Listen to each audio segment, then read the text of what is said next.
Okay, let's talk about cash out refinancing. Obviously, interest rates are incredibly low right now.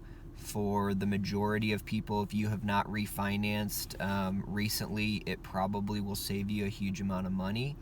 It can also, especially in our area where most people have an enormous amount of equity in their home, allow you to pull out cash when you refinance that property. And that can allow you to pay off higher interest debt. It can allow you to do a big home renovation.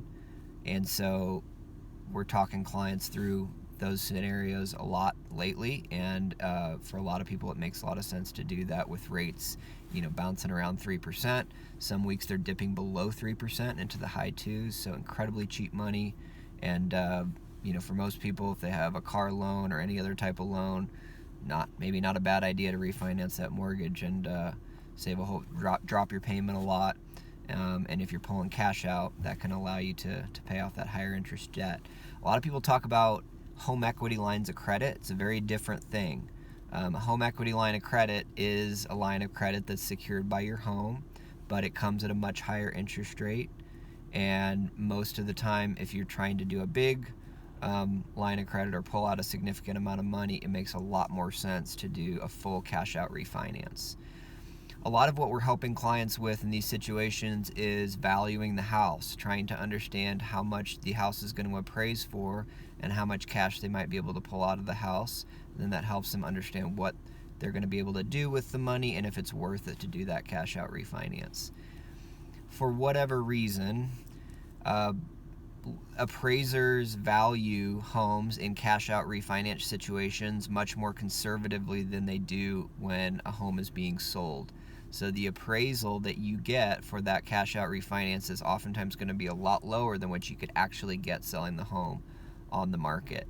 We help clients put together packets of information for these appraisers. We do this when we sell a home, but we also do it when our past clients are coming to us, or can be anybody coming to us and asking them to help put together a packet of information that justifies the value of the house. And there's two very important considerations in that packet. One of them is comparable sales. We don't want the appraiser to pick his own random comparable sales. We want him to focus on the ones that we think are most comparable, and we want to justify the reasoning behind choosing those properties.